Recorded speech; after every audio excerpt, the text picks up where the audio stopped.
Have you ever looked at someone in their 70s or 80s learning to play the piano, painting for the first time, or even trying out a new language, and thought to yourself, how do they do it? Maybe you've even said, I'd love to try that, but my memory isn't what it used to be, or, it's too late for me to learn something new. If that sounds familiar, I want to tell you something right now. It's not too late. Not even close. In fact, this might be the perfect time to open the door to something new.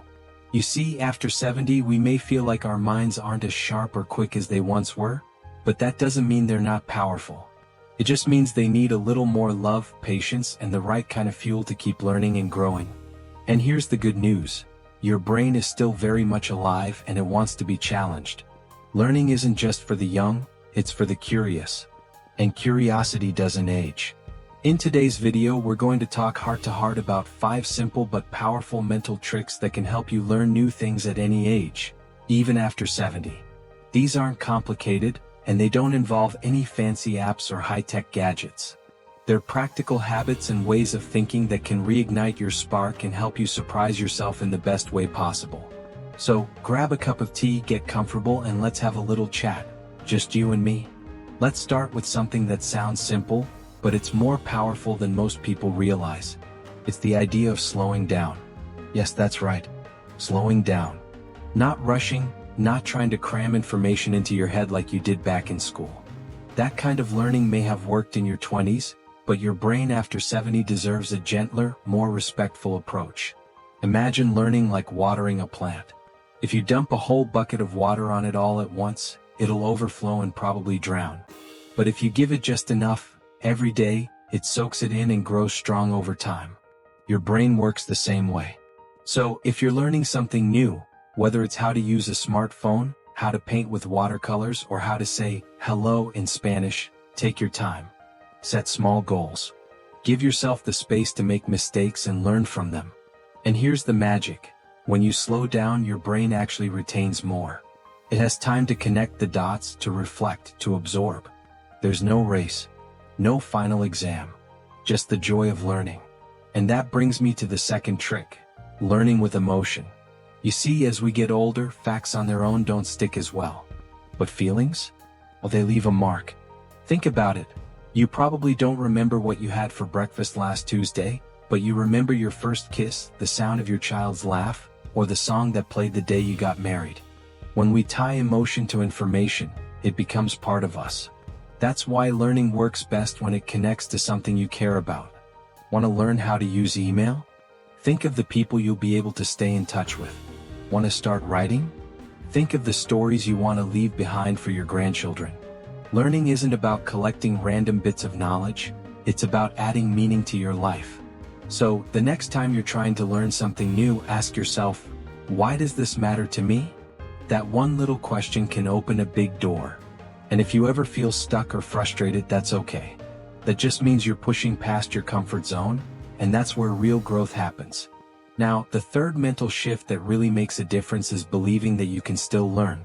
And I don't just mean saying it, I mean truly believing it.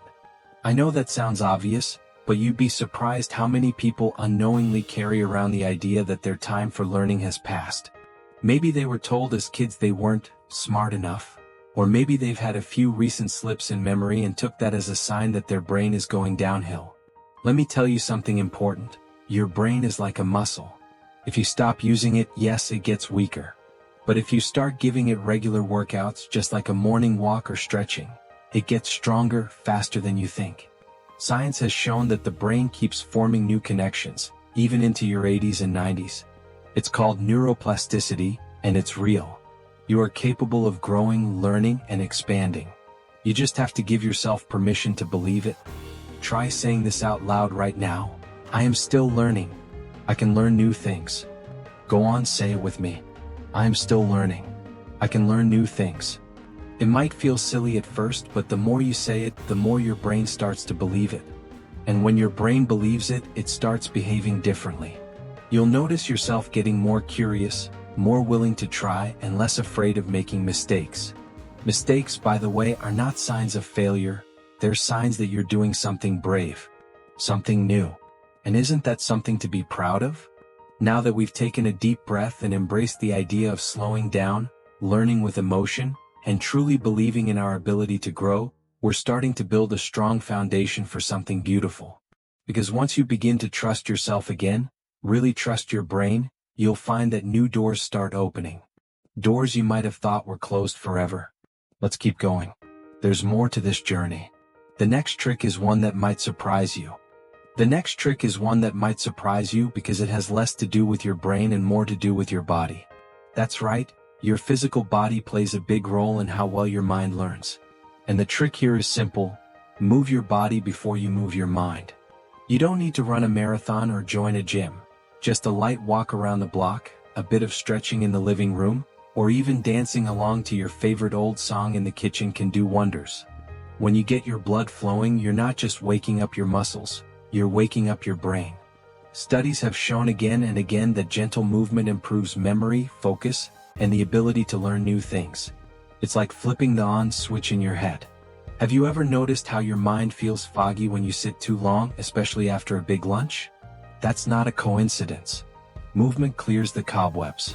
It sends fresh oxygen to your brain and tells your body, hey, we're alive, we're ready, let's go. So the next time you sit down to learn something new, maybe you're trying a recipe you've never cooked before, or figuring out how to use a new feature on your phone, try taking a short walk first.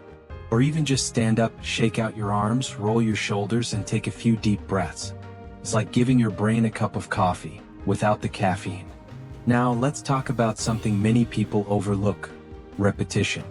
Not the boring kind where you mindlessly repeat something like a robot. I'm talking about meaningful repetition. Repeating what you've learned in a way that makes sense to you. Let me explain. When we're young, repetition is everywhere. We repeat our ABCs, times tables, spelling lists. But when we get older, we somehow feel embarrassed to go over things again, as if we should get it right away or else we're not sharp enough. That's nonsense. Everyone learns through repetition, no matter their age. The secret is to make repetition work for you. That might mean saying something out loud a few times, or writing it down in a notebook, or teaching it to someone else, even if it's just your pet dog or the plant by your window. When you teach something, you're really learning it twice. Let's say you're learning how to use video calling to talk with family. Instead of trying to memorize every button on the screen in one go, do it in little pieces. Today, learn how to open the app. Tomorrow, learn how to make the call. Then practice it again the next day and the next. Before you know it, it becomes second nature. And here's the beautiful part: you'll remember it not because you forced yourself, but because you gave it time and allowed it to become familiar. Think of it like learning the layout of a new town. The first time you visit, everything looks confusing. But after a few visits, you start to recognize the streets, the landmarks, the shortcuts. Learning is the same way. With each gentle repeat, the unfamiliar becomes familiar. Now, I want to talk to you about one more powerful trick. And this one is all about who you surround yourself with. You may not realize it, but your environment, especially the people in it, can either lift you up or quietly pull you back. If you spend time with people who believe that learning is over after a certain age, you might start to believe it too. But if you spend time, even just a little time, with people who are curious, open, and willing to explore new things, you'll start to absorb that energy. Now, I'm not saying you have to join a big group or go to crowded events if that's not your thing. But maybe there's a friend who loves books. Maybe a neighbor who's learning to cook new dishes. Or a grandchild who would love to teach you how to play a new card game. These little moments of shared curiosity, those are gold. And if you can't find those people nearby, well, that's the beauty of today's world. There are online communities, videos, classes, and discussion groups made especially for people over 60, 70, and even 80 who want to keep growing. You'd be amazed at how many folks are out there doing the same thing, learning, sharing, stumbling a little, and laughing through it all. The point is this: don't try to do it all alone. We learn better when we feel connected, supported, and inspired. Even just telling someone, "I'm learning something new," can open the door to a beautiful conversation or unexpected encouragement. I remember speaking to a lovely woman named Grace. She started learning to play the ukulele at age 74. Not because she wanted to perform or impress anyone, but because she simply loved the sound of it. She told me, "The first time I played, it sounded like a cat fell into a washing machine. But now I can play a few songs, and every time I strum, I feel young again. Isn't that what it's all about? Not perfection but joy. Because at the end of the day, learning something new isn't about being the best or the fastest. It's about staying open. It's about waking up each day and asking, what else is possible? You're not done learning. You're just getting started. So let's keep going, shall we? You've already taken some amazing steps. By slowing down, connecting your emotions to what you learn, believing in your own ability, moving your body to wake up your mind, and practicing repetition in ways that feel natural. Now, let's build on that momentum with one final insight. This final mental trick might be the most powerful of them all, not because it's complicated, but because it shifts something deep inside us. It's the mindset that says, it's never too late to be a beginner again. Now, that might sound simple, but think about it. When was the last time you truly allowed yourself to be a beginner? To not know something and be okay with it? In a world that often celebrates being an expert, it takes real courage to say, I don't know this yet. But here's the magic. When you drop the pressure to be perfect or fast or clever, you free yourself to actually enjoy the process. And joy, believe it or not, is one of the best learning tools you've got. Let me tell you a little story. There was a man named Thomas, 78 years old, a retired math teacher, who decided to learn how to paint. Not because he thought he'd be good at it, but because he loved the colors. He bought a few supplies, sat in front of his window, and started putting color on canvas. His first few paintings? Well, he said they looked like rainbow-colored spaghetti. But he kept going. Not chasing perfection, just exploring. 2 years later, his kids framed one of his paintings and hung it in the hallway. He told me, it's not a masterpiece, but when I look at it, I see joy.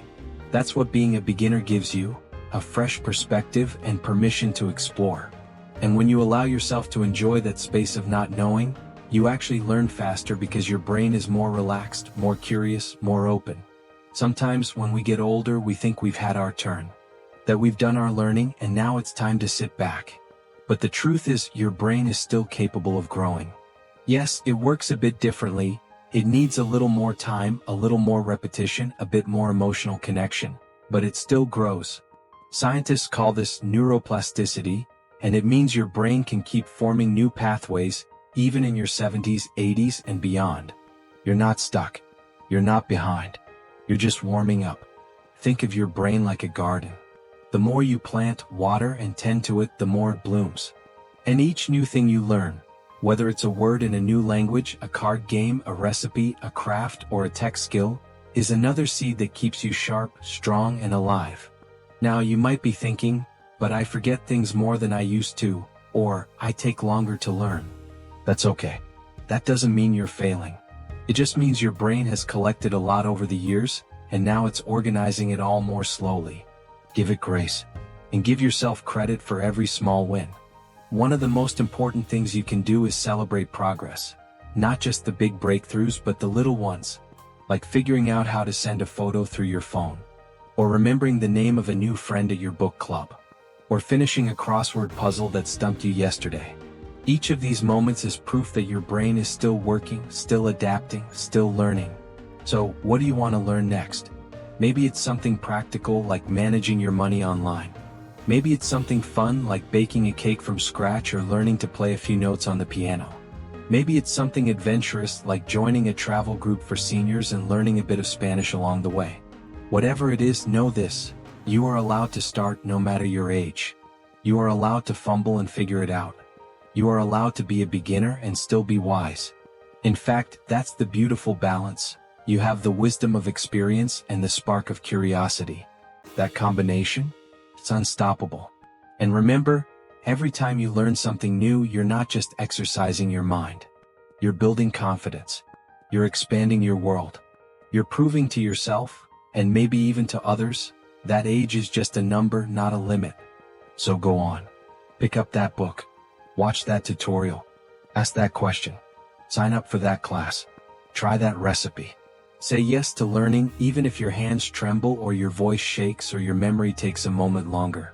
And if you ever feel doubt creeping in, if you ever hear that voice that says, "You're too old for this," I want you to hear my voice instead saying, "You're not too old. You're just getting started." Learning after 70 isn't about cramming facts or keeping up with the latest tech trend. It's about keeping your spirit alive, staying connected, continuing to grow into the person you're still becoming. Because no matter how many candles are on your cake, your story isn't finished. There are still new pages to write, new songs to sing, new things to discover. And I hope you do. I hope you fill your days with curiosity, with wonder, and with the quiet courage to try something new, even when it's unfamiliar. Especially when it's unfamiliar. If you found this message helpful, inspiring, or just a gentle reminder that you can, please share your thoughts in the comments below. I'd love to hear what you're learning, or planning to learn. And if you haven't already, go ahead and like this video, and hit that subscribe button so we can keep growing together. Because this channel, it's here for you. For your journey. For your questions and your dreams. And for your next big aha moment, whatever age you are when it arrives. Here's to learning. Here's to joy. Here's to living your best life at any age. You've got this.